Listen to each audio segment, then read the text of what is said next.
All right, we are live with Alcott April Sprints. So if you're here, comment so that way we know that you're here and we can chat. You do not have to be reading something for Alcott April to come hang out and be part of Sprints with us. We just wanted to have some specifically for Alcott April because it's fun to hang out and read together. So, comment if you're here. I haven't had anyone comment yet, so let us know if you're here. And I guess, do you guys just want to go around? I know Dia's been on my channel before on lives. I don't think Kelly has. So if we just want to go around and you can introduce your channel and let everyone know what you're reading today. Sure. You want to start, Dia? You're first sure. on my loop. Okay. So I'm Dia. Channel's novel idea. And today, what am I going to be reading? I am going to continue in The Inheritance. Armin is here. And then I'm also going to be reading in my Willa Cather short stories. And then maybe pick up one of these. oh, nice. All kinds of stuff. I'm Kelly. My channel's Kelly Reads a Lot. And today I'm going to be reading this one that I think that Tiffany and Dia are also going to be reading this month, Marmee and Louisa by Yves Laplante. And it's just like a biography of specifically with Louisa's mother. A lot of people thought like her dad was like the one that was the mastermind, but people really did not give the mother enough credit. So I've started it. I'm like 60 pages in and I'm enjoying it so far. And if I have time, I've got Walden downloaded in my Kindle. And if you're hearing that noise in the background, that's the tornado siren. The weekly tornado siren's just going off. So it should be done now. There's no sirens on your end. For the next however long until we go mute. Hey, Alyssa's here. And Natalia's here too. Armin is reading an Indian romance. Interesting. I love that title. That's hilarious. Oh, fun. All right. So I too have Marmee and Louisa. I haven't started it yet. My plan was to start it on these sprints. So I'm going to be starting that. And then I have The Inheritance as well. And then I have my Kindle with me with some of her short stories. So I'm just going to kind of dip in and out for what I feel like reading. So hi, Bobby Sue. So let us know what you guys are reading. Armin did. Alyssa told us she's reading An Old-Fashioned Girl. Natalia's reading The Henna Artist. Ooh, I haven't heard of that. And we got someone reading Shakespeare. Fun. Nice. You do not have to be reading something by Louisa May Alcott to hang out with us. No. It's totally fine.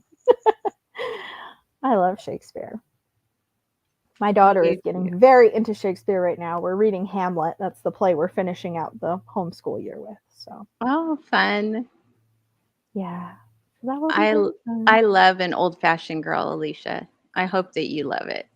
It's one of my favorites. I love An Old-Fashioned Girl. It's been years since I read it. I should have planned a reread this month, but alas, there's so many things to read.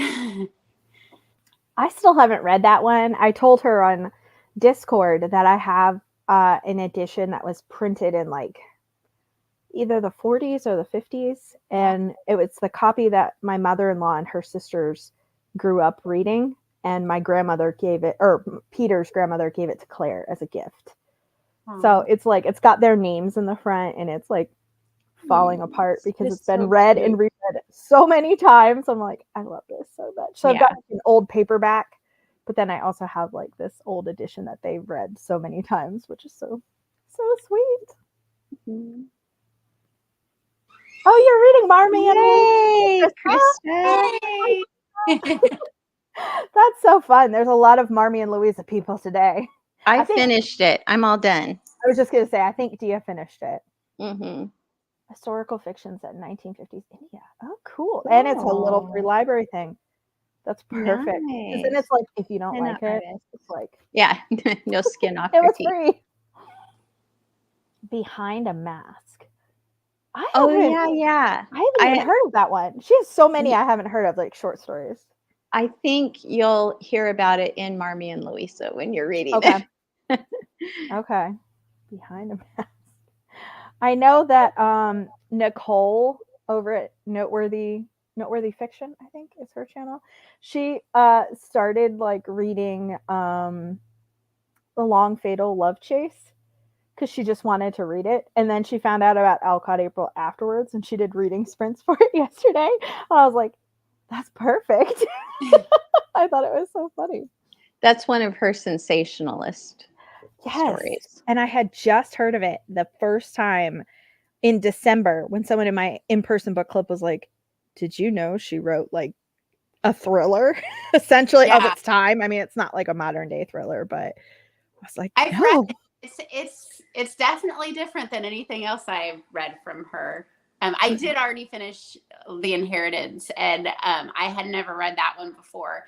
And it's just like it's so good that like she had started that foundation of like, you know, just like a little bit more conversational because that one was just like, what are they even saying to each other? It's like it's very like intense, like, you know, but it was definitely entertaining. But if entertaining is what you're Are you talking about long fatal love chase? Long Fatal Love yeah. Chase. Like it's definitely like if you're just going for entertaining, like Long Fatal Love Chase, you might be entertained, but it's just not what you would come to expect from her. It's just it shocked my system a little bit, and I don't want to read it again. I think that she wrote those you know, because she was just trying to make money. Yeah, exactly. Right. And you know? and those were what were selling. Yes. So, yes. Yeah. It kind of reminds me of Ella Montgomery writing all these like Sunday school like short stories because she was like making money off of them, but she's like, I hate this. Yeah. And that's basically what Louisa does too. She's like, I'm really good at it. I'll do it because it's paying the bills. But yeah. Yeah. I feel like if we wrote down my husband's crazy dreams, we could like have a similar like money coming in just from like writing those down. And that's hilarious. It's like a fever dream. Yeah.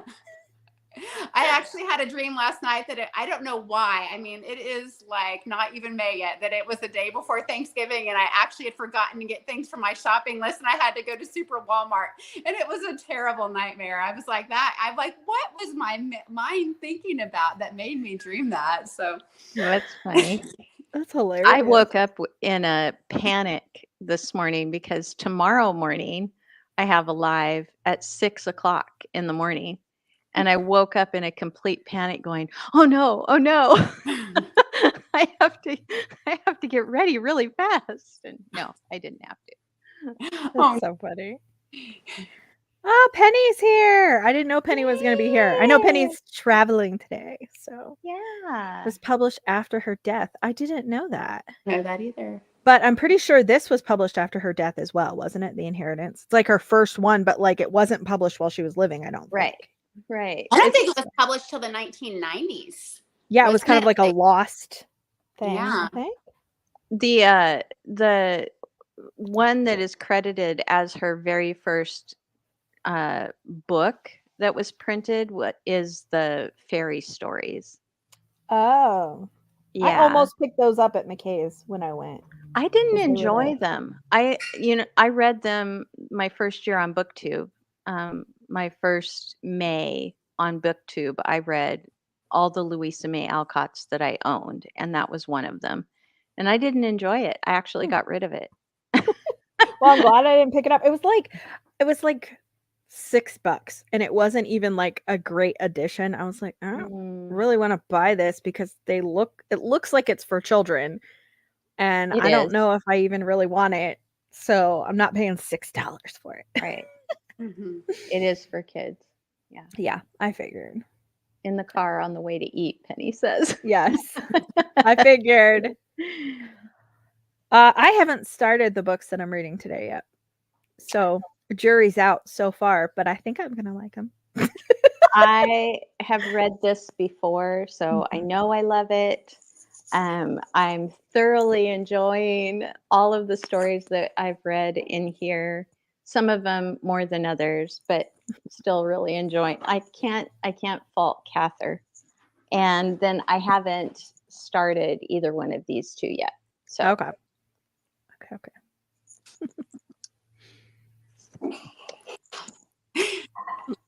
All right. Well, would you guys like to do some sprinting? yes, Sure. Feels like a good time. How long do you guys like to sprint for? Do you guys have a preference? I I like 30 minutes. That's usually what I do. I just wanted to make sure it wasn't too long, too short for No. Kelly. I probably will only be able to stay for like that's fine with me. I will probably only be able to stay till like maybe 2:15 your time, Tiffany. So Okay. Yeah, that's fine. And then Anne might be joining us later, depending if we're still on when she gets back from something she was doing. All right. So 30 minutes. That would have us back at 42. We got to love that. That's Yeah. fun. all right. All right. Happy reading, friends.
Welcome back, everyone.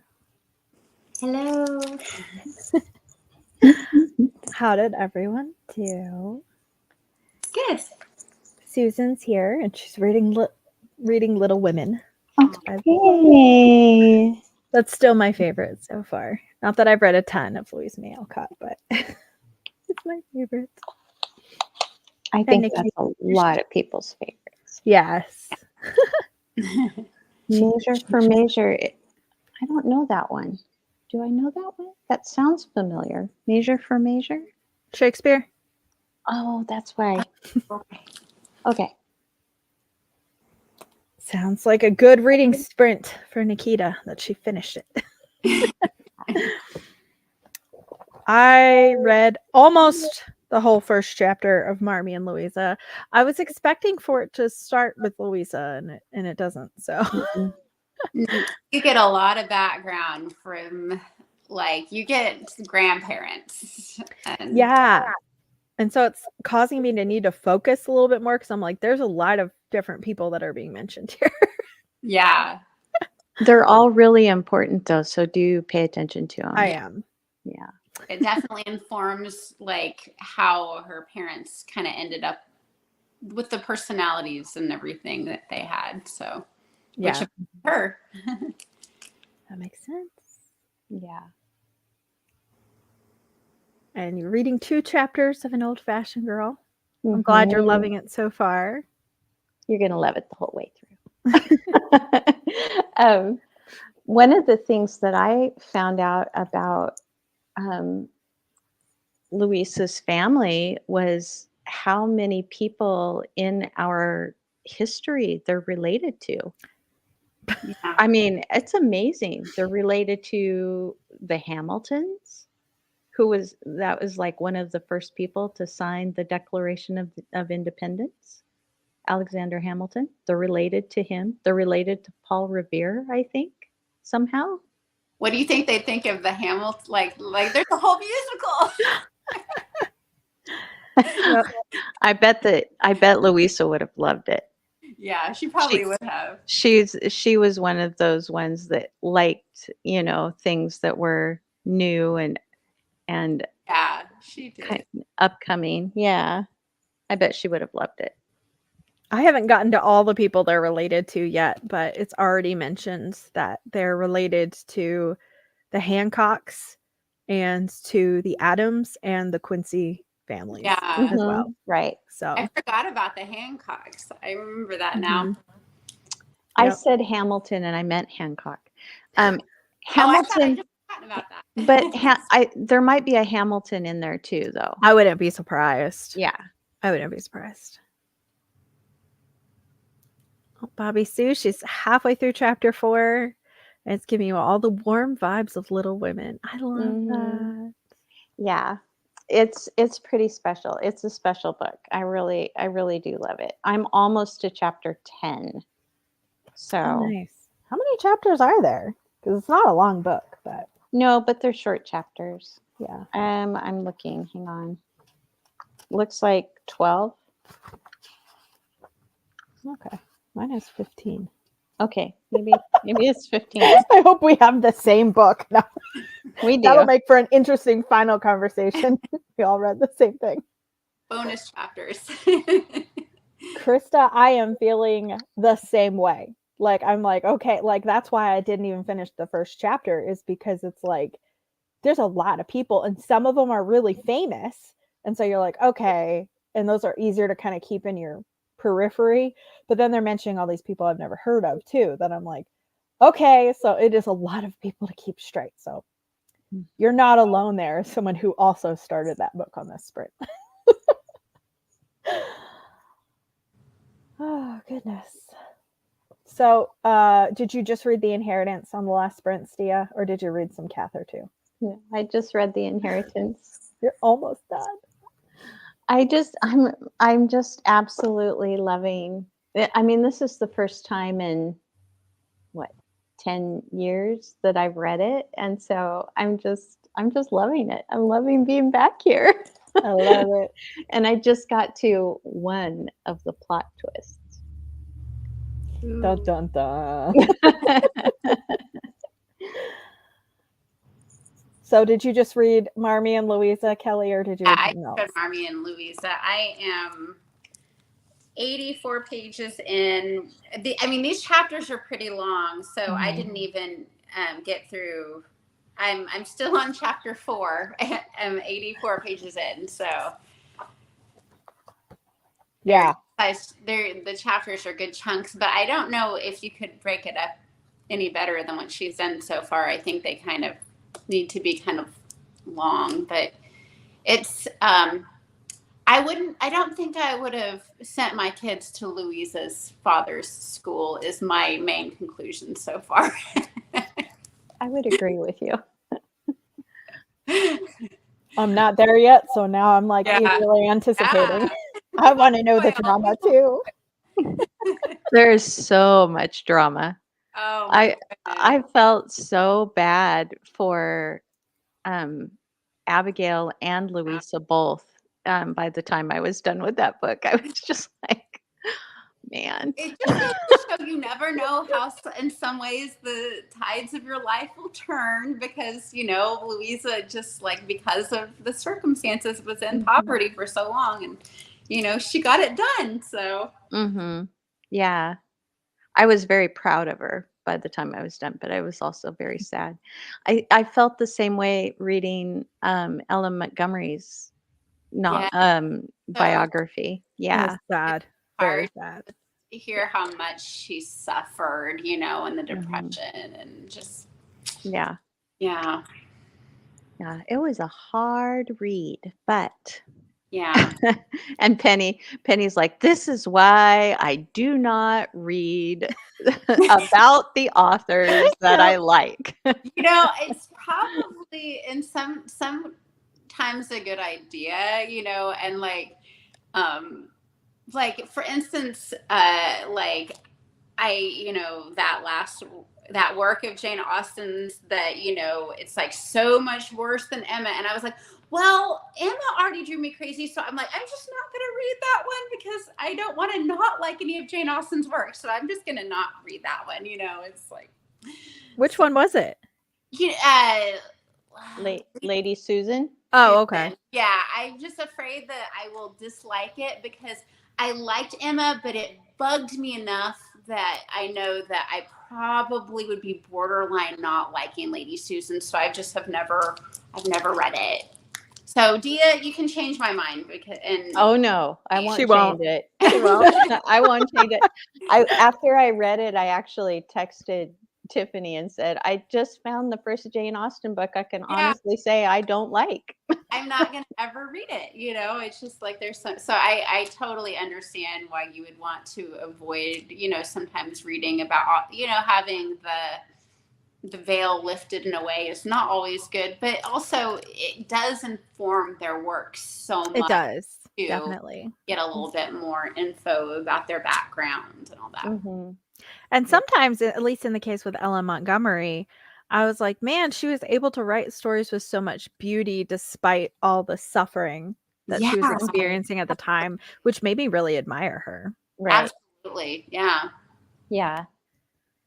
Yeah. I just finished Romantic Outlaws last night, which is about Mary Wollstonecraft and Mary Shelley. Oh.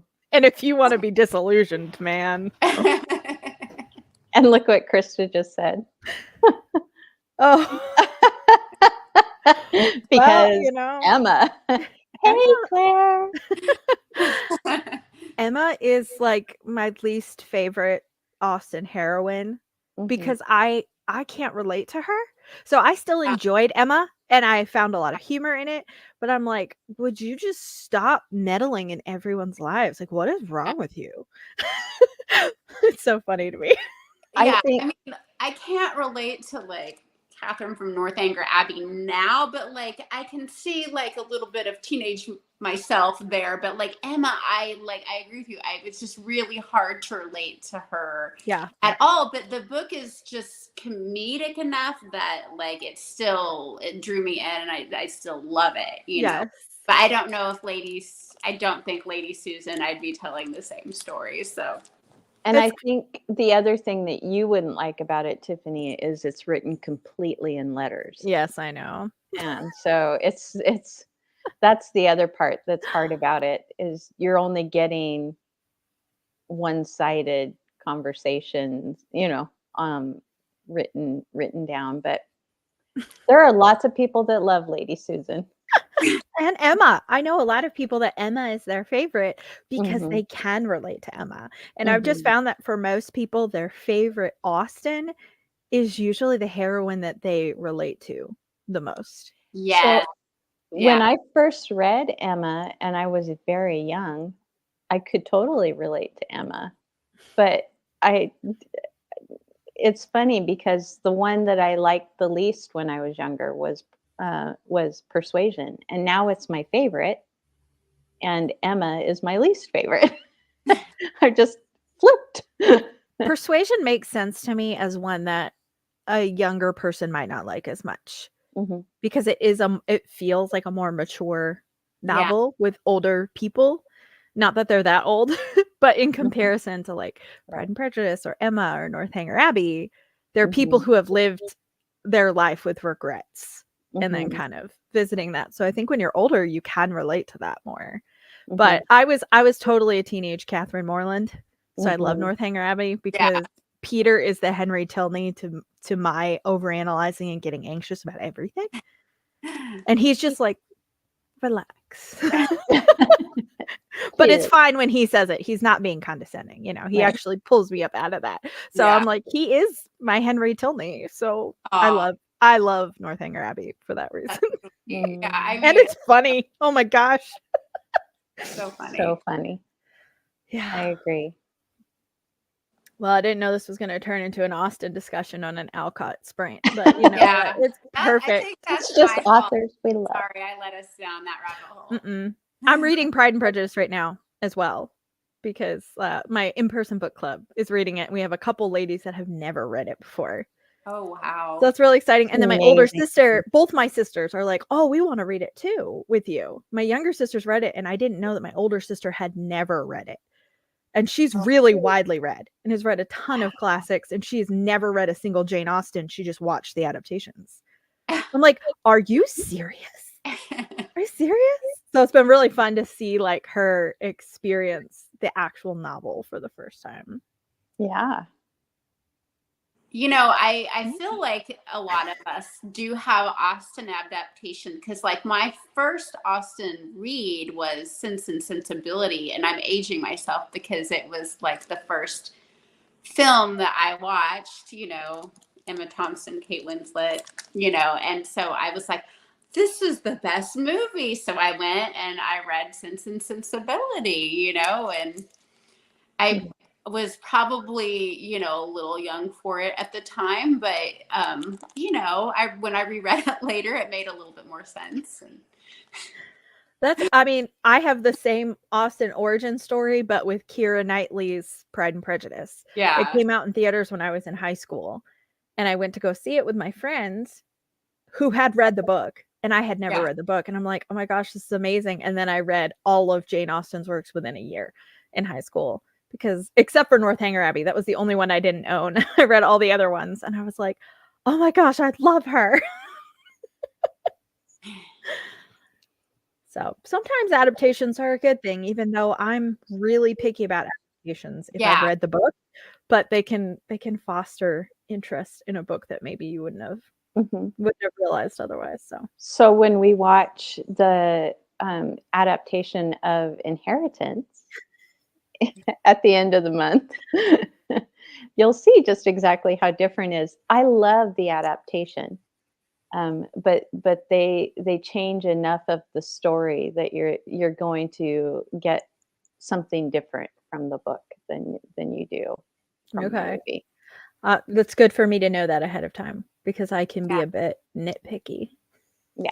Sometimes it's good to be able to emotionally prepare yourself a little bit. I need to because I'm usually fine if I watch an adaptation. Like if I read a book and then like the next year an adaptation comes out, I'm usually going to be okay. But if I watch an adaptation right after I read it, it's all so fresh in my brain that I'm like, creative license, what's that? Why would you change that?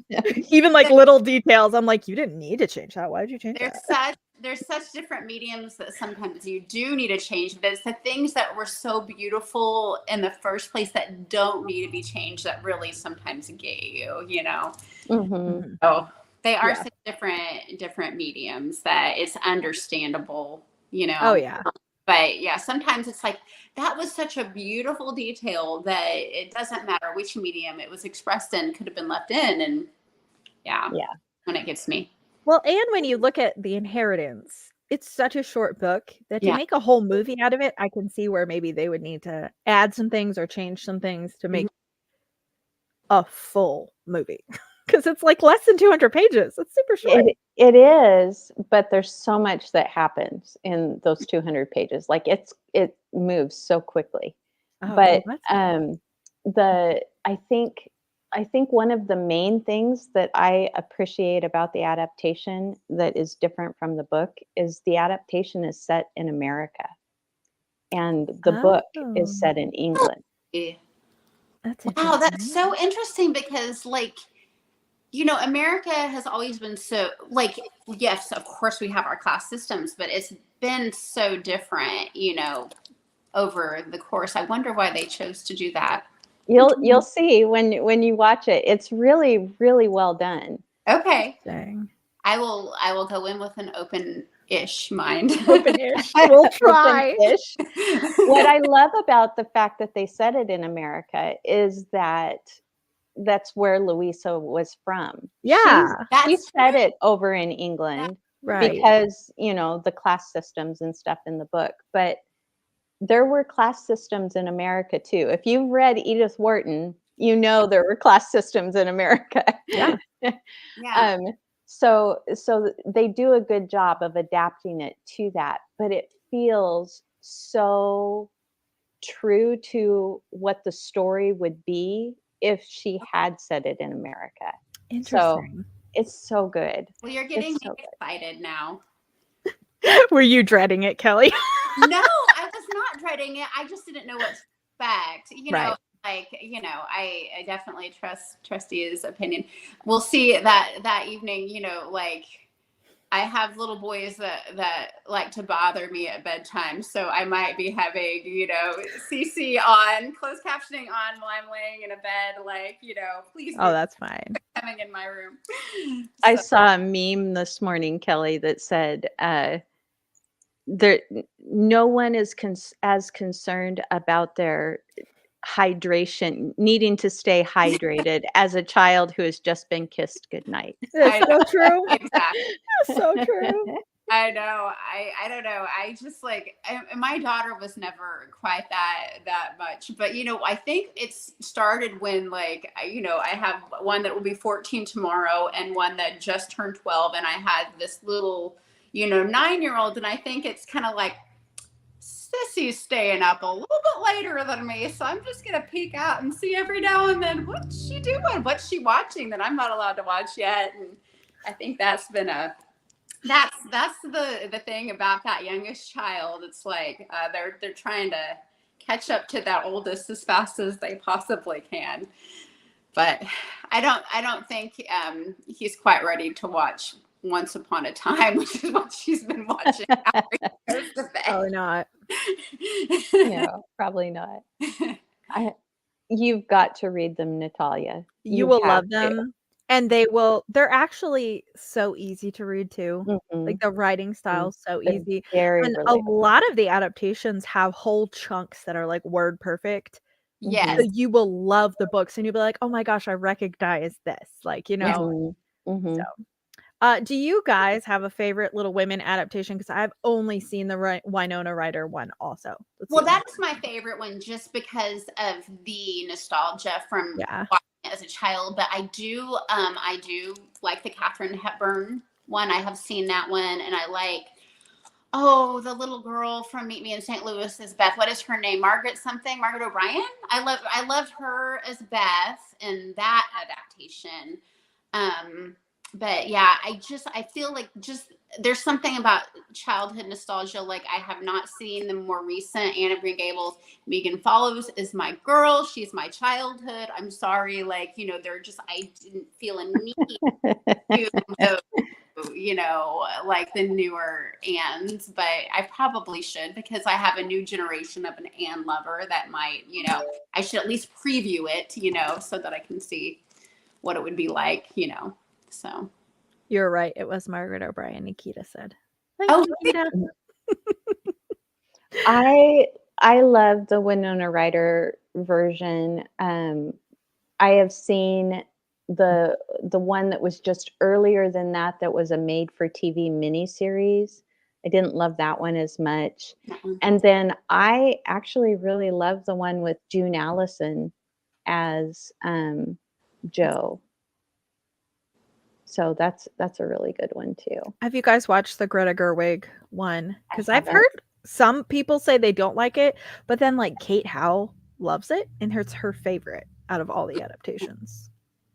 I haven't seen it yet. Okay.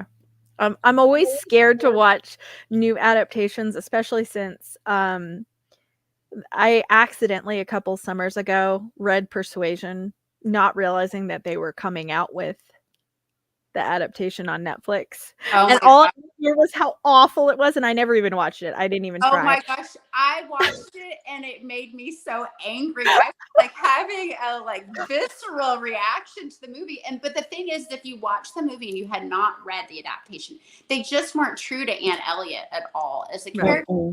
Like she was saucy and like, very like sarcastic, and that was not Anne at all. No, oh my gosh. She was a humble, sweet, serving type person.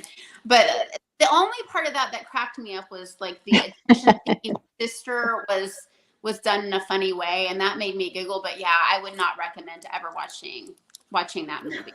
I would only watch it if I was planning to hate watch it. Yeah. And mock it the whole time. Watch it, get yourself some popcorn, get a good drink, and watch it to just make fun of it. That's the only reason to do it. Yeah.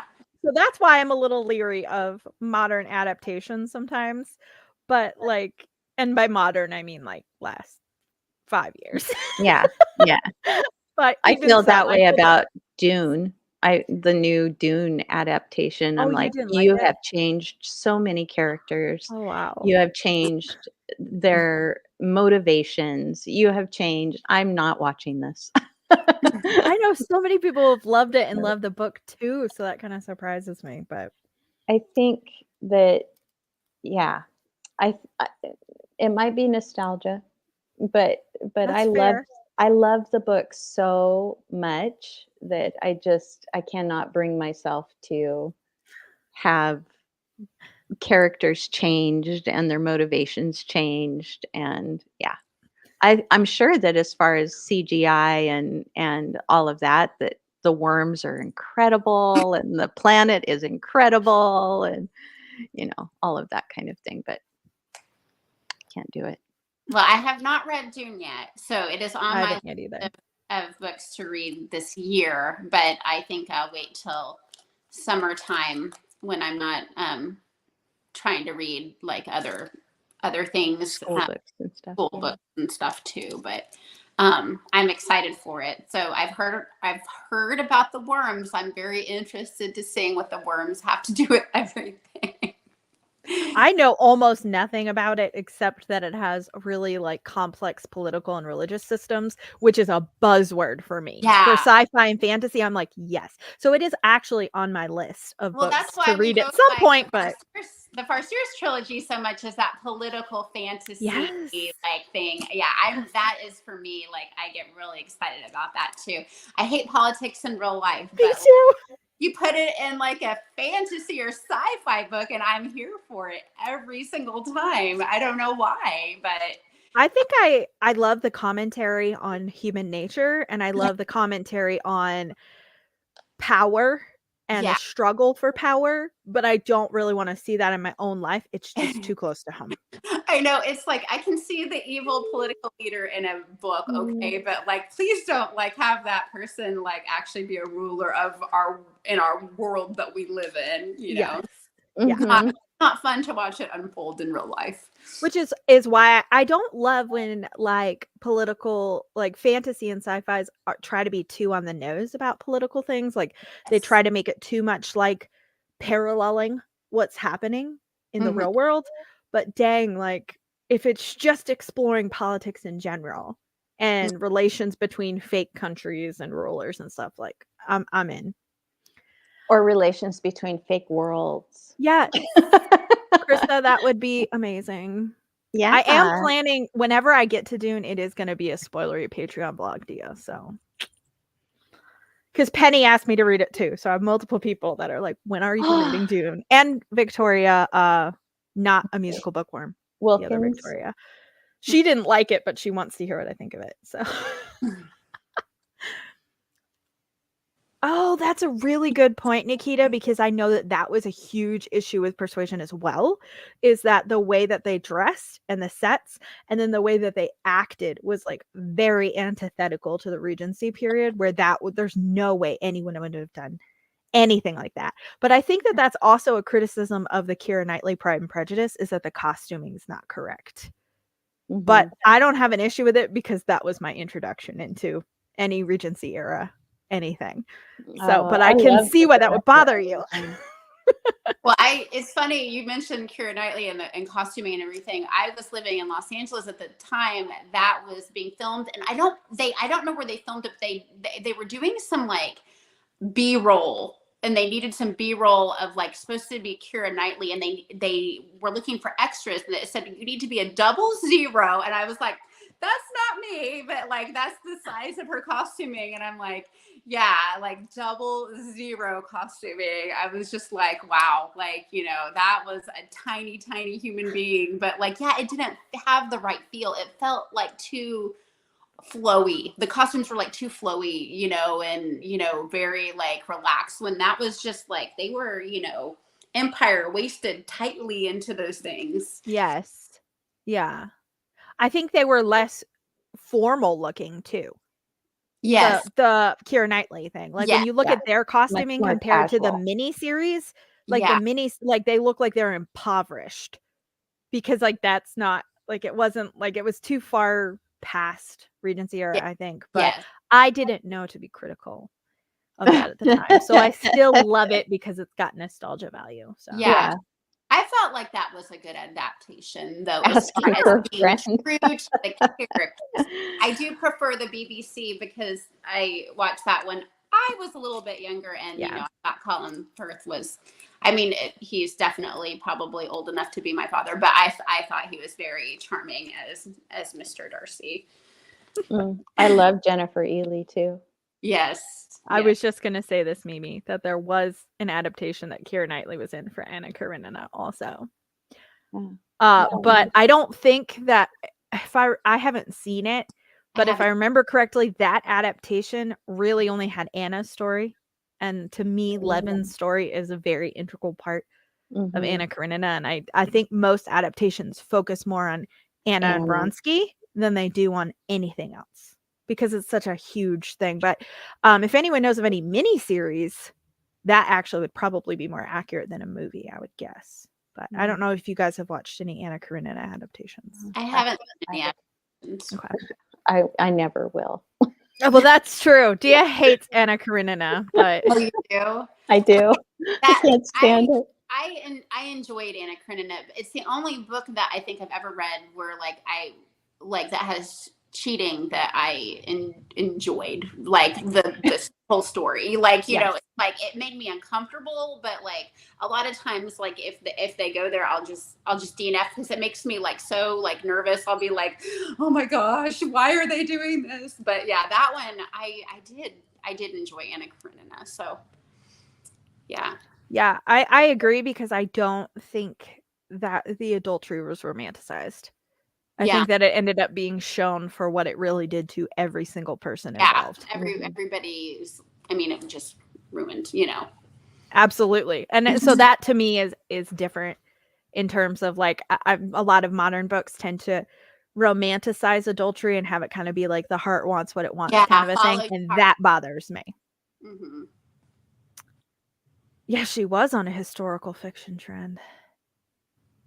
And then she also did like Pirates of the Caribbean, which obviously is not truly historical fiction, but it's still got the historical costuming Yeah. and all that kind of stuff. She has such a versatile look that can just go for so much, you know, like so many different things. I like her. She's a really good actress. I would guess that Russian literature would be hard to adapt because most of them are really long. I would say that if you're looking for any, I haven't watched any Russian adaptations, but I would just assume that it would be better to watch a mini series because they could include more details. If you're trying to watch a movie, how could you watch a movie of like Anna Karenina or War and Peace? Like books that are 1,000 or more pages, and it's like a 2-3 hour movie. I'm not sure that I would want to watch an adaptation. I mean, it's hard enough on page. I'm not sure that I could put it in front of my face to watch. That's true. I feel that way about the Bible. Like, please do not do adaptations of certain stories. Oh my gosh. In the Bible. I don't want that put in front of my That's face. true. There's a lot of things I would not want to see that are in the Bible, for sure. Oh gosh. Would you recommend this adaptation, Natalia? Since Alyssa's asking. Just curious.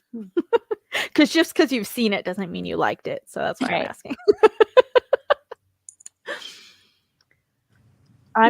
You're going to see me in a new location when we come back from the next sprint because James wants the living room for sports. Okay. I thought you were going to be like totally different, like outside in a totally different house. Be like, okay, in a different country. New background. Make it look like I'm in China. It's about time for you to leave too, isn't it, Kelly? Yeah, I have. They're running a little bit behind, so I'm okay. But probably then when you go to sprint again, I will probably. Okay. I was gonna say I'm not gonna rush into a sprint if you're about to leave, and so I don't get to say goodbye to you. You know. I wish we had a man cave, Mimi. We don't. My husband's not home at all, but you've probably noticed my daughter walking back and forth behind me a couple of times. So when we first started, my daughter like was trying to walk in front of me without like making noise, and she just goes into like a giggle fit trying to be quiet. So did she crawl on the floor? Because that's something Claire would have done. She was tiptoeing, and so I mean, if she would have just walked like a normal human being through the room, it would have been like less distracting than like someone like walking like they were creeping like a little mouse, you know. But yeah, my boys aren't home, which right now, if they were home, you would hear like literally wrestling noises and like screaming. And my daughter is, you know, very quiet person, and my son, doesn't have the other brother, is a quiet person, but that middle child is louder than both of the other kids put together. And usually the noise that the other kids make is like, hey, please stop it, leave me alone. He's the social one. We have two introverts and the extrovert right in the middle. It's the cream in the Oreo. Yes. Mimi, what is firelight? I don't know what that is. I don't either. I don't watch that much stuff, so I don't either. Like a governess adaptation. Oh, okay. She says she likes governess adaptations in general, so maybe it's a governess adaptation. Okay, so you haven't read Anna Karenina, but you liked the film. So it's a movie. I guess about governesses, maybe. I'm just assuming based on context clues. I'll have to look it up because I've never even heard of it. No, I haven't either. Firefly, I've heard of. I'm a Firefly fan. I love Firefly. Oh my gosh, I didn't know that about you. Wow, I love Firefly. I haven't seen it, but I do know what that is. Okay, good. I have heard of that. It's pretty my kind of show. Yeah, it's pretty wonderful. All right. Are we ready to sprint again? Mm-hmm. Oh, All right. Mimi. Well, thanks for letting me join in, Thank ladies. you You have a good so much. sprint. It was All so right. good to see you. Good to I'll see see you you guys. soon for the inheritance. All right. Sounds good. Bye. Mimi says she should do it in emoji code. I wouldn't guess it, Mimi. You saw how I bad I probably was with wouldn't books I either. hadn't read. Oh, see, Kristen knows what it is. So that's good. Mimi, you're not alone. Someone else knows it. All right. So we want to do another half-hour sprint. Does that work? Sure. I'm doing all the Great. weird times today. Krista from Books and Gems would be so proud. She would of be me. very proud of you. So we'll be sprinting until 47. Oh, we got So- 42 last time, 47. I know. So see you in a little bit. Okay.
Hello.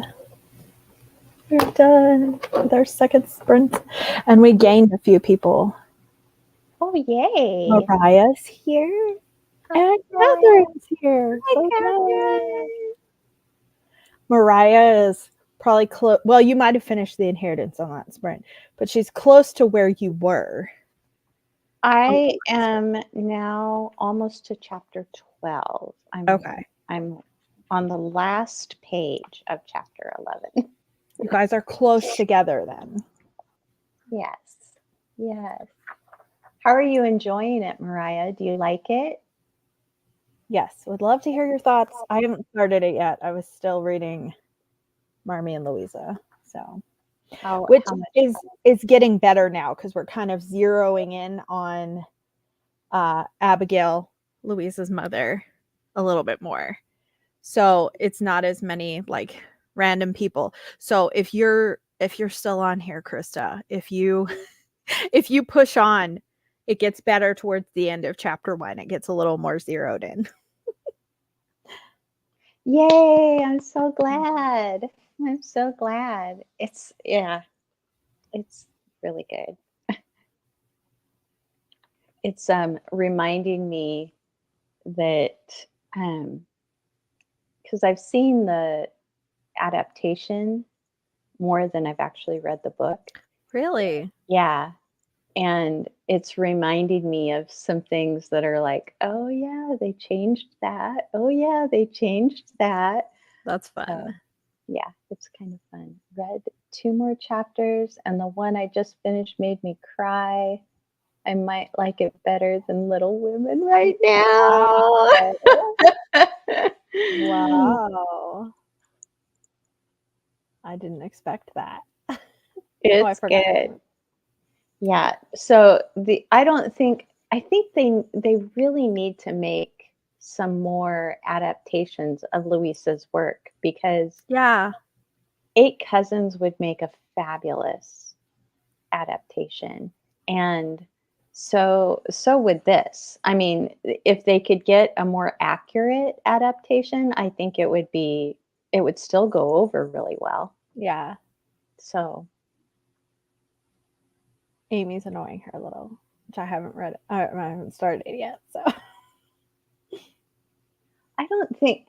Amy's not the one that annoys me. So I have not read this. I've heard of it though, but I'm always leery of modern building onto older books. Like there's a lot of people that have done that with Pride and Prejudice, and I've even heard great things about several of them, but I'm always like I'm always hesitant to pick them up because I don't want to hate them. So I tried to read March, which is about Luisa's father. Right. I've heard good things about that one too. I didn't like it. Mhm. So I picked it up for free from the library. So it was no big deal to just go, yeah, no. Back to the library you go. Yeah. So it was just it wasn't very true to yes, March by Geraldine Brooks. It wasn't very true to what I just read in Marmee and Louisa about Bronson. Is that his name? Bronson? I think that's his name. Her father? I haven't gotten to him yet. So Oh, okay. Bronson, I'm pretty sure Bronson is her father's name. And okay. from what I read in March by Geraldine Brooks, she didn't base it on Bronson at all. She Hmm. she based it on Mr. March from Little Women. Okay. So Okay. I want to as well, Krista. I'll read it with you. I love okay, so someone else who's saying they're enjoying what they're reading more than Little Women. So that's fun. I think it moves a lot faster than Little Women does. I mean, of course it does. It's way shorter. Mm-hmm. But so it moves faster, so it's easier to keep your attention, maybe. Maybe. But she still develops her characters really well. I have to laugh at this. I haven't read it, but I'm sure you're right. I'm sure I would feel the same way, Mariah. This is a good question. I don't know if you've read anything about this, Dia. If you've read anything as to why this was a subject she chose to write on. I have read only one other of her books, and I will say that her writing is top notch. But it's the subjects that. Oh, did I get frozen? You are, but I can still hear you. Okay, so we're just gonna go with it. That's Keep going. weird. So yeah, the whole thing about Geraldine Brooks is that her content is not something I greatly appreciate. So okay. yeah. So you're frozen on my end too. Really? Tiffany. Yeah. I don't look frozen That's on weird. my end. Are we frozen to all of you? Can you guys hear us and see us okay? That is really odd. That is really weird. And Kelly was having issues when she first logged in, so hopefully we're fine. I don't usually have issues because I I don't usually- have very fast speed fiber optic internet. Okay. So I have 1,000 megabits up and 1,000 megabits down. And Okay. so Mariah says that I'm not frozen, just you Okay. on her end. Okay. So Well, and I have such a lovely expression on my face there. you could have had a worse one. You know, honestly, you're like partly smiling, so that's better than it could have been. Oh, now my whole screen just went blank. Weird. This is so odd. So, in case you can't see this, Mimi said that maybe Geraldine Brooks just like the historical time period, and that was an interesting angle to cover it from. So, could be. Hey, you're moving. Yeah, everything's back. I think it must be an issue with StreamYard because my whole screen went blank, and I was about ready to try to like just restart it again, and then it all came back. So perfect. All right. At least I could hear you the whole time. That was nice. Yes, it was very nice. And I think everyone else could too, because Mariah just said I wasn't frozen. So I'm assuming she could still hear you. Okay. Okay, good. No one said they couldn't hear you. So it wasn't like I was talking to myself. Like a crazy person. Has anyone else read Geraldine Brooks? Because I'd love to know if anybody else has issues with her other than I have no issue with her writing. Her writing is really wonderful. Okay, but, yeah.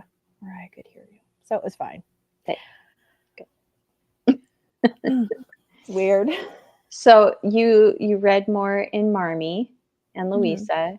And so where are you currently? Okay, so I'm partly into chapter 2, and it's kind of talking about like her brother joining the church and her kind of like feeling left behind. And not wanting any suitors because she doesn't want to just marry for convenience or for money or for social status. She wants to marry for love, which is a very progressive notion at the time. But I did want to share, I love this. It's talking about, she just started studying all these books because her brother was encouraging her to, and I love her brother. Her brother is really fun to read about. But it talks about all these books that she's reading. And it says that she did not love study, but books were always attractive. And then her brother tells her, do not be alarmed by the number of books which it is desirable you should read, nor be induced to read with too great rapidity. Haste in reading is a great waste of mind as well as time. Of mind, because it weakens the power of observation, and of time, because nothing is in fact accomplished. Yeah. I just loved that.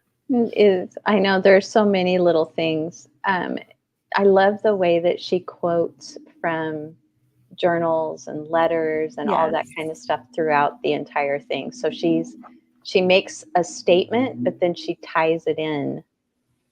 She like shows you like how this came about, why this statement was said. And Yes, I really love biographers that do that. I really appreciate them because then not only do I feel like they've done their research and they're not just stating their opinion on how they think right. this made someone feel, but also it feels like the book is like in the voice of the person they're trying to talk about. And that's how I felt with reading Liz Rosenberg's Yeah, House of biography Dreams. on House of Dreams, but about Ellen Montgomery is because so much of Montgomery's journals and letters and writings were quoted that it almost felt like it was written by her. So much of it Right. was just in her voice. Mhm. And I felt the same way about the Romanov sisters by Helen Rappaport. I felt like I knew those girls at the end because so many of their letters had been preserved and stuff. Mhm. So I love that. And you're reading Invincible, not Invisible, Invincible, Louisa. I haven't heard of that one.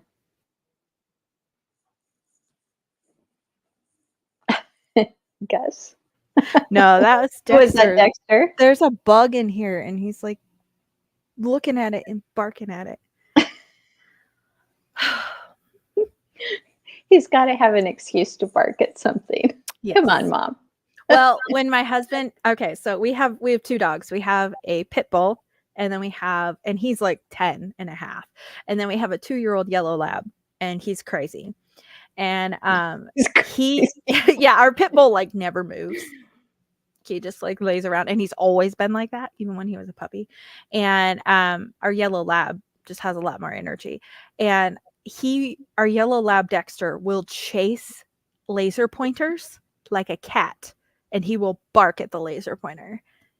And it's hilarious. His tail just went by, so he's laying down now. But he came over here to lay down. But it's hilarious. He just barks at the laser pointer. Invincible Louisa is a Newbery Medal winner. Really? Mm-hmm. Putting this up here in case anyone wants to screenshot it. Oh, I love the cover. Mm-hmm. Nice. Yes, she was, Mimi. Okay, I haven't gotten there yet. So because since mine is that I'm reading is about Louisa and her mother, I'm learning about her mother right now and not yet Louisa. So, yep, that's the one. Cool. I didn't even know that. I had seen, I think Mariah posted it either on one of my videos or on Discord, or maybe both. So I heard her saying she was reading it, but I didn't realize that it was a middle grade and a Newbery winner. Yeah, that's pretty cool. Just went on my middle grade March for next year. my list of wins, and I put the Wednesday Wars on there too. Oh man, I love it. I hope you love it too. Yeah, I think it's so well done. I always kind of shy away from it because of the cover. It's not really that appealing to me. Like it doesn't make me go, yeah, I really want to read this. And then the other thing is that I think when I read wars, I think, that there's going to be some on the playground fighting or something like that, and so that's what kind of pushes me away from it. I mean, the war is mostly him and his teacher, where he thinks his teacher hates him, but it's also it takes place during the Vietnam War. So there's definitely some difficult stuff there as well. But the Wednesday Wars, the title is specifically referring to like he has to stay with his teacher alone on Wednesdays because half of his class goes to a Jewish synagogue and the other half goes to like a Catholic church, and he's Protestant. He's the only one. And she wants to teach him Shakespeare. And so he thinks she's doing it because she hates him. So there's a lot of Shakespeare references. Cool. Okay. And it's very like Gary D. Schmidt is like the middle grade author that can make me laugh and cry a bunch of times in one book. Like I love him. So hopefully you like him too. Yeah, I've never read anything by him. So this next middle grade March. It's happening. I was reading it out loud to Claire for school, and we just finished it yesterday. So it was a reread for me, first time for her. I saw that on Libby, but I haven't tried to get it yet. I didn't know what summer it was referring to. Is it nonfiction? After reading a couple of biographies, I wasn't sure if it was something that was true.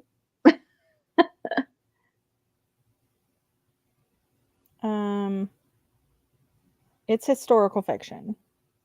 Okay. So it says it's a richly imagined, remarkably written story of the woman who created Little Women and how love changed her in ways she never expected. So. Okay.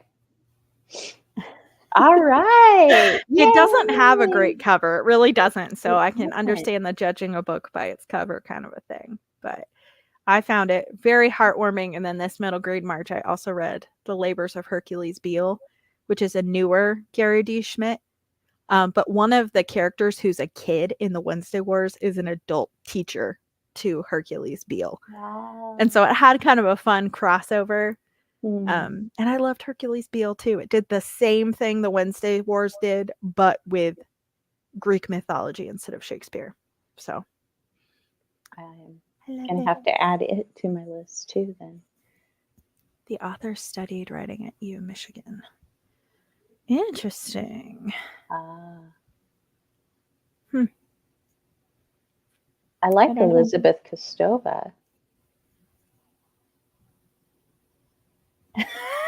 It's a good point. That's a good point. Yeah. Talking you into all the books, making your TBR grow. That's what happens to me on lives too. So always talking to people about books. I'm always on Goodreads. I'm adding things. I'm so behind on actually saying which books I've finished, but I hop on Goodreads and add stuff to my TBR on there all the time. I just have a list in my notes on my phone. Oh, you do? Yeah. I don't use Goodreads very much. Once in a while, I'll go over there and I'll be like, oh yeah, I've read this, I've read that, I've read that. That's about all I do. I feel like I have to write actual reviews on Goodreads, and so I don't update it frequently because I'm I feel like I have to sit down and write something for this. So I actually prefer Storygraph because I don't feel the need to write anything. I could just say the overall mood of the book, and I like the graphics that Storygraph gives you. They're just good nerdy fun. Last Letters manuscript. Huh. I haven't heard of those. I haven't either. Or that author. All right. Another one to look up here. I live on Goodreads. I live on Goodreads. I also love this. I'm too lazy to learn a new program. I understand, Mimi. I understand completely. I've heard of a couple newer bookish apps that people are saying they like better than Storygraph and Goodreads. And I'm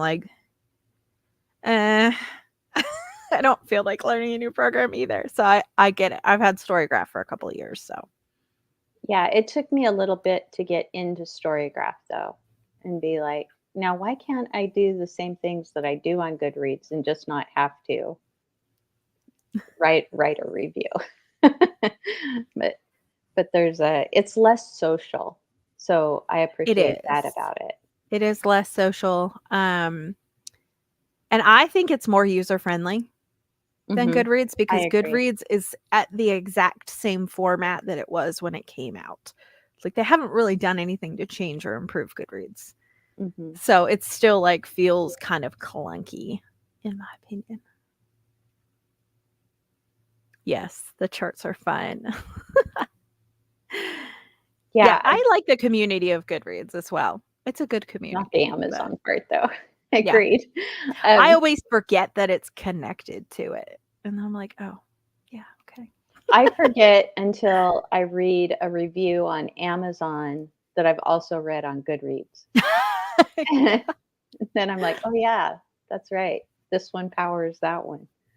Push So. a lot of emails. Goodreads, I don't really get emails from them, but I probably have unsubscribed. I've probably gone into my settings because I don't think I get any emails from them anymore. I used to get a lot more, so I think I just went in and said, no, I don't want an email every time there's a giveaway for a book I put on my want to read. I just did my quarter year crisis tag, and it's got all the story graphs. I'm filming mine either this weekend or early next week, so mine's coming up soon. Oh man, Mimi, we got to go into your settings. That's annoying. You get an email every time you finish a book and updates from people. Yeah, definitely. That's annoying. Yeah. Go into the settings. Well, yeah, I mean, that is the main purpose of it. That's all I use it for. I mark books that I've read, and I mark ones that I would like to read, and I check new releases, and that's about it. I used to be more organized when I was on Goodreads more, and I used to have like shelves of like favorites or 5-star reads for every year, or books I didn't like, and I'd have them labeled according to year. And now I'm like, no, I don't want to do that. Yeah, you get the emails too. Yeah, you definitely need to check your settings. I feel special then because I read all your reviews. I know Penny, for her reviews that she posts on Discord, she copies and pastes them from Goodreads, so she doesn't have to write them twice. A lot of times, yeah, she Yeah. does. My reviews. I do too. I do this too, Mimi. I'll check and see if I'm like, oh, I'm interested. I'll look and I can see if people I know have read it and what they've rated it. So if it's someone who I know has a similar opinion to me and they gave it high marks. Mm-hmm. That's with my last book haul when I bought those Endo books, like Silence, and then the other ones. There's a lot of people I know that read Silence and gave it 5 stars. And I'm like, including Christy. So I was like, oh, well, I align with Christy a lot. If Christy gave it 5 stars, there's a really good chance I'm going to like it. So I can see if someone that I follow on Storygraph has read the book and rated it, then I can see that on a book that I'm finishing up. But I'll check Storygraph too, because Storygraph has content warnings. So if there's things I don't want to read, Storygraph has content warnings, and I appreciate that. I love that. I've done that too, Mariah. Or I'll Google the ending because I'm like, I'm curious how it ends, but I don't care. I did that with The Villa, actually. I did that with Yumi and the Nightmare Painter. Did you? Like, everybody likes this book. Why does everybody like this book? I can't stand this book. So I quit reading it and then flipped clear to the end so that I could find out. The Lost Kingdom series. I haven't read that. The Lost Kingdom series is that the Lost Queen? Is that Signe Pike? You just gasped. That I looked up the ending to The Villa. Is that what you're gasping about? I knew you liked it, Mimi, and I'm so glad that actually a bunch of the people for We Love Jenny actually loved it. I'm so glad. And I think it's very representative of Jenny's tastes and stuff. But I just read Romantic Outlaws instead because I can stomach the ick factor better in a nonfiction than a fiction. Some of the like the romantic stuff in The Villa, I'm just like, which look at Alicia's comment. That's pretty much what The Villa ended up being. Is we had people who are like, I hate this or I love it, and I think Christy is the only person who was like in the middle. Everyone else was like, oh my gosh, 5 stars, or like, what have I done? So I read the whole thing. I did read the whole thing, but spoiler. Speaking of Christy. Oh, hey. Right when I mentioned her.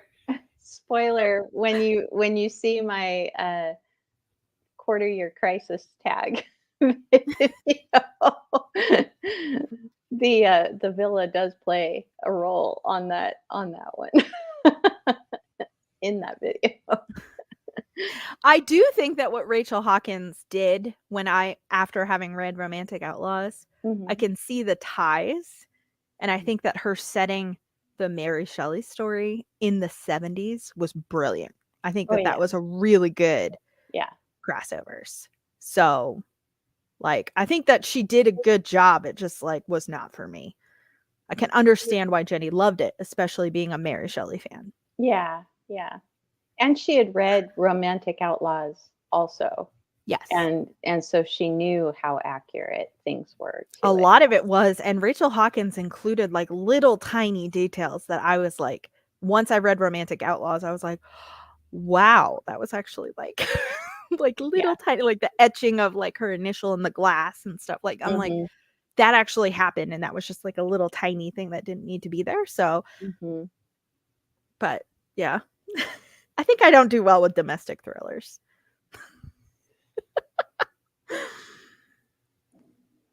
Mariah's curious.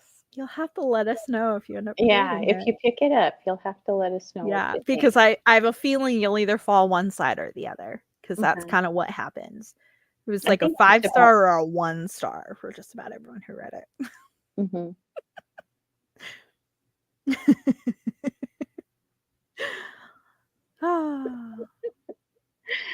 On Yeah. that note, should we sprint again? Yes. Alright, well, you know what? We're gonna be in the 40s again. We're just cycling Yay! where it's like 30 minutes of reading, 30 minutes of talking, and it's just kind of working out perfectly. So let's see. We'll come back at 43 this time. Okay. Happy reading!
Hello, friends.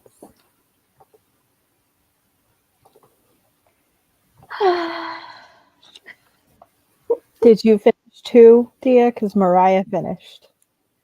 I did not finish. I'm on chapter 14, so I've got 2 more chapters and then I'm done. So good. Mariah beat you. She sure did. And I don't mind a bit. Oh, you started the history of the Russian Revolution. Nice. That's the one that Christy's reading too, right? Mm-hmm. Yeah. And Christy's been taking copious notes. So it's one that I was like, I'm a little overscheduled right now. There's no way I can read 10 chapters this month. Yeah. But it sounds so good. So I may still try to read it before Red September, but we'll see. It'll just depend. Oh, and Catherine's on chapter 7. Nice. Yes. Guys are cooking right along. I'm telling you, it reads fast. Yeah.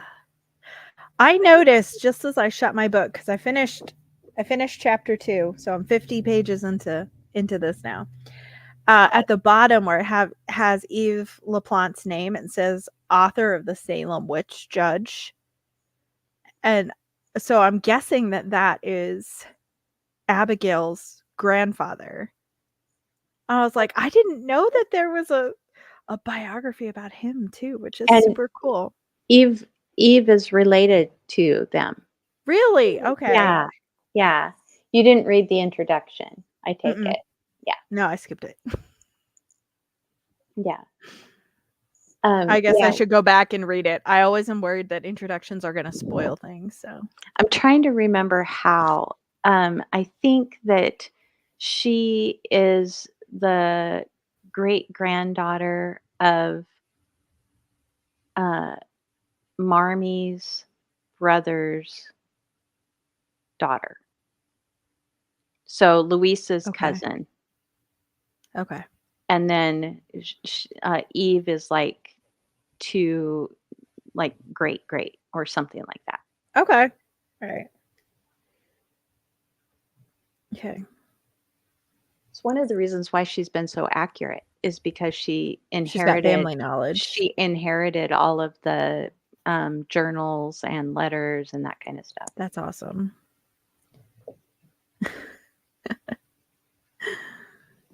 I'm sure Dia knows who you're talking about. I currently do not, but we will talk about it in a couple of weeks in depth on that live.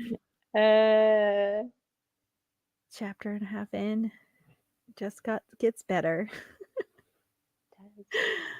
I love that. I love how much you're enjoying an old-fashioned girl.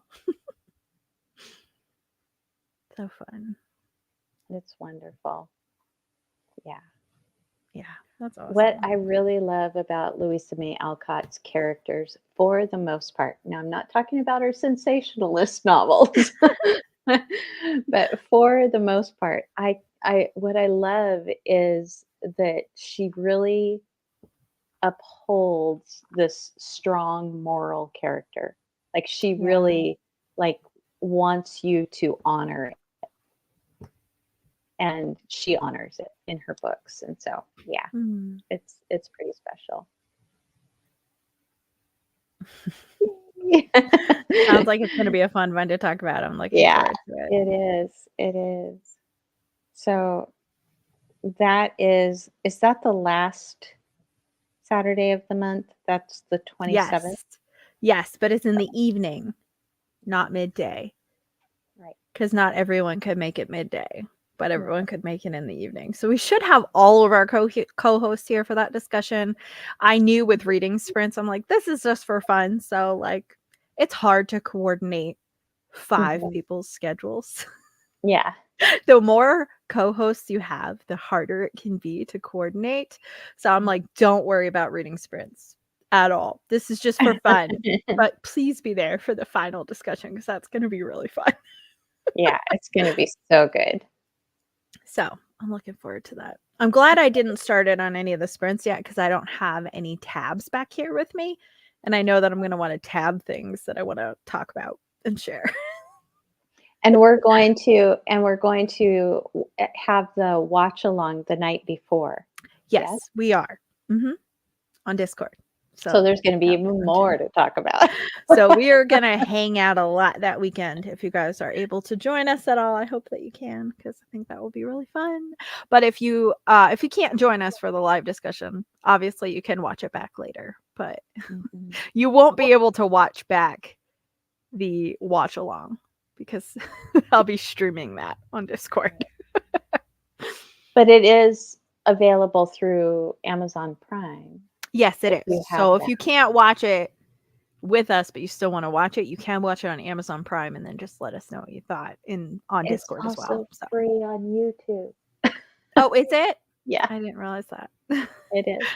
I just saw that it was on Amazon Prime, and I do have an Amazon Prime membership. So yeah. It is free on YouTube as well. Unless they have taken it down for some reason. Which they could have for copyright stuff, potentially. Depending.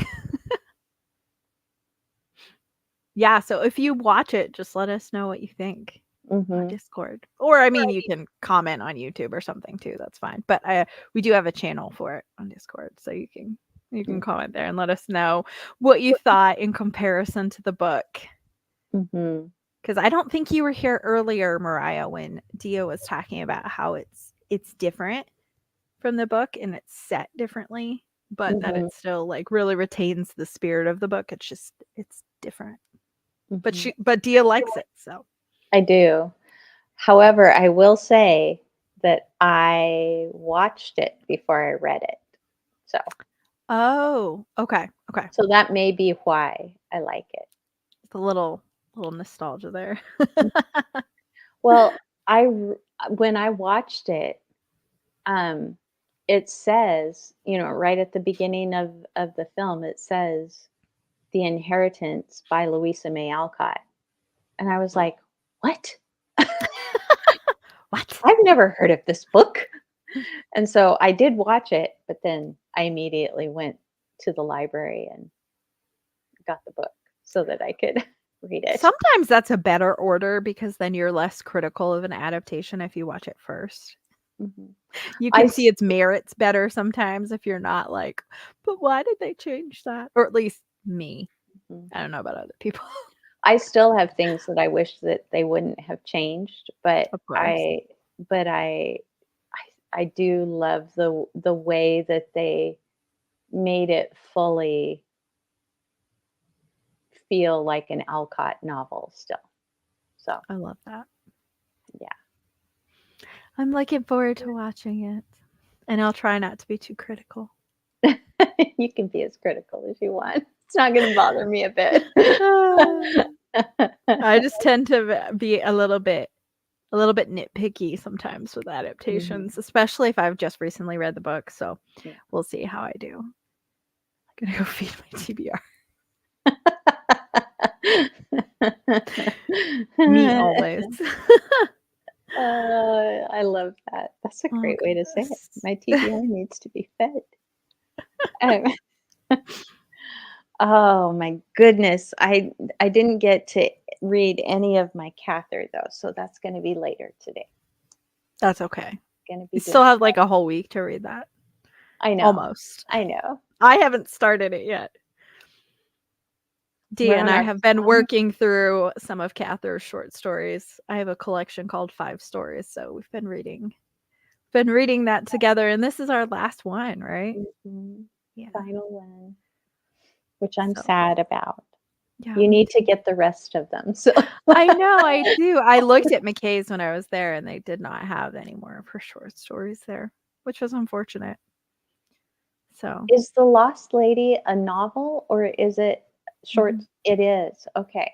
I'm pretty sure it's the same size as all of the 5 stories together. Like, And and it's it's the not same edition, so okay. let me see how long it is. I just have never heard of The Lost Lady. I hadn't either. But someone commented on it and liked it. So, I'm trying to find it. Well, this one, oh, This one says it's like 94 pages, so I don't know why it looks bigger than that. So I don't know. Yes, that's by Rachel Hawkins. Oh, Mimi already answered that. Sorry, Mimi. And thank you, Mimi. Yes. Yeah, Rachel Hawkins wrote that. We read that for We Love Jenny. That was the group read for that one. And that channel is still up on my Discord, so you can scroll through and see people's thoughts on it if you're interested in that. It's very interesting, especially if you're interested in Mary Shelley and know anything about her. I'm pretty sure that's why. Well, I know that's why Jenny loved it so much. Yeah.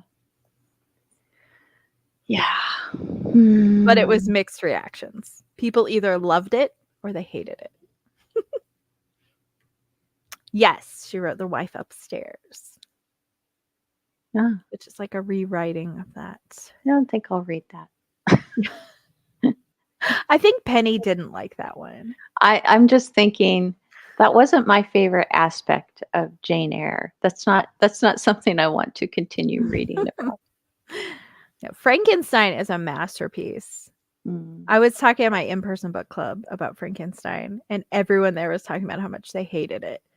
And I was like, 5 stars. Love it so much. Such deep conversation to be had from Frankenstein. Absolutely. It made me think really, really deeply, and that's why I loved it so much. And it's still the only thing I've read by Mary Shelley. I didn't know for years that she wrote so much else. And now I want to read more by her. I have no idea what else she has read. I have never read anything else by her. She's written a lot, which I know that from Romantic Outlaws. But I also didn't realize, because I knew Mary Wollstonecraft had written, the Vindications and like the Rights of Man and the Rights of Women. But I didn't realize that Mary Wollstonecraft was also a novelist until reading Romantic Outlaws. So. What did her mother write? Is there anything that I would recognize? I don't know if you would or not. Project Gutenberg has tons of her works. And I was so excited when I saw that, because I'm like, well, I could try it. And then if I don't like it, I didn't pay for it, Let me see. I'll look it up really quick because I'll recognize some of the titles. Let's see.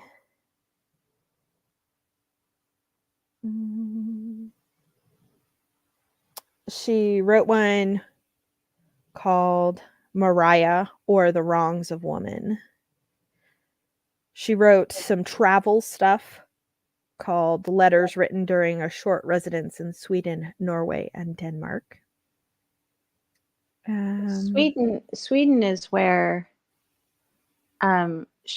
Shelley was when she wrote it, right? When she wrote Frankenstein, wasn't Sweden? Weren't they like Italy? Lake Geneva? I thought they weren't. Oh, yeah. I thought Lake Geneva was Switzerland. Actually, not Sweden. That's what I meant. Sweden, Switzerland. But I was thinking Italy because they were in Italy so much together. So much. Well, that's the villa. That's where the villa takes place. So, but it's also like, obviously that is not where Lake Geneva is, but like in real life, where Percy Shelley dies and stuff is like when they're staying in a villa in Italy. He goes boating.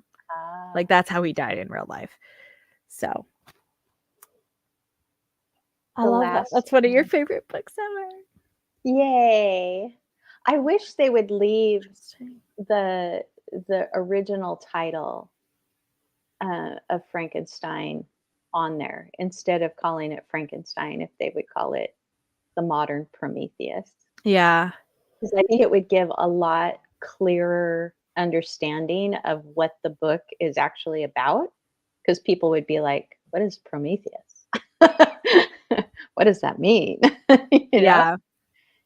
And then I also think that they wouldn't get the idea that the monster is Frankenstein. Okay, so this is fascinating. I'll get back to Mimi's comment in just a second, because I just finished Romantic Outlaws last night, and it was talking about Frankenstein and how it had really mixed reactions when it was published, and people thought it was so horrible that a woman could have written this and all that kind of stuff. But it was so immensely popular in theaters, and they did like all kinds of theatrical adaptations even during Mary Shelley's lifetime, and they changed so much of the story during Mary Shelley's lifetime because the theater could do that without any repercussions. And people started referring to Frankenstein as the monster and not the scientist, even while Mary Shelley was still alive. Wow. I'm like, that is crazy to me, because they made it all about that aspect rather than all the other deeper discussions that were happening. So, but I really want to read The Last Man, because she wrote that when she was in such deep grief after Shelley and Byron both passed, and she felt like she was the last one left who had the same kind of thinking that they did. So it's very reflective of how she felt at the time, Okay. because it's like putting it on my humanity is list. gone and there's one person left, kind of a thing.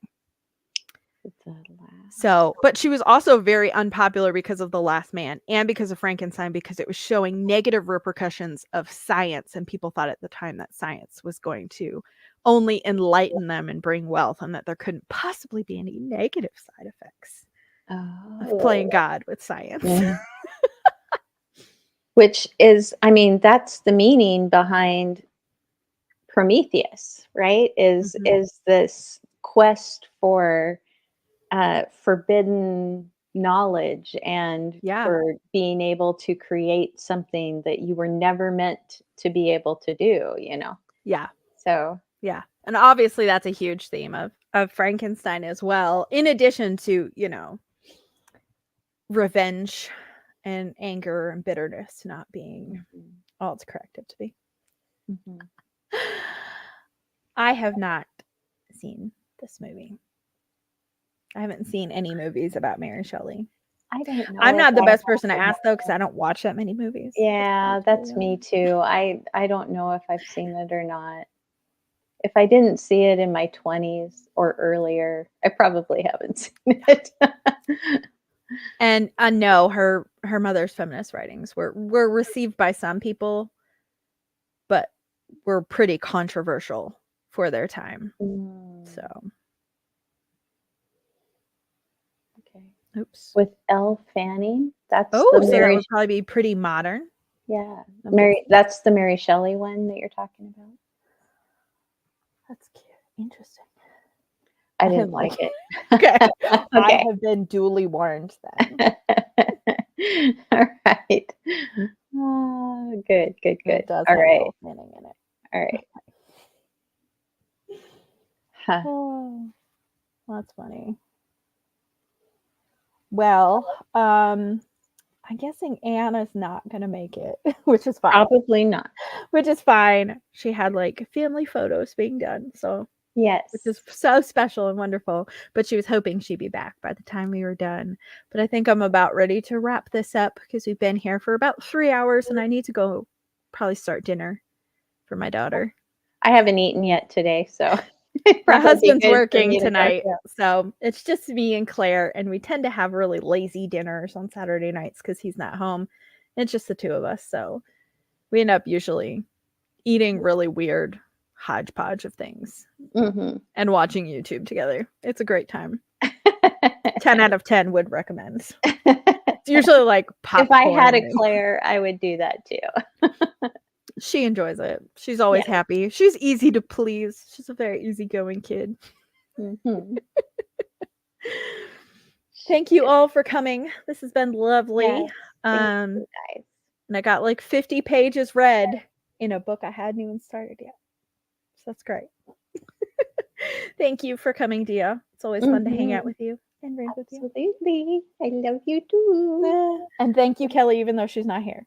Yes, thank you, Kelly. Thank you for being with us for an hour and taking time out of your busy day. So, see you guys later. See you in a couple weeks to discuss The Inheritance. This has been fun. Thank you.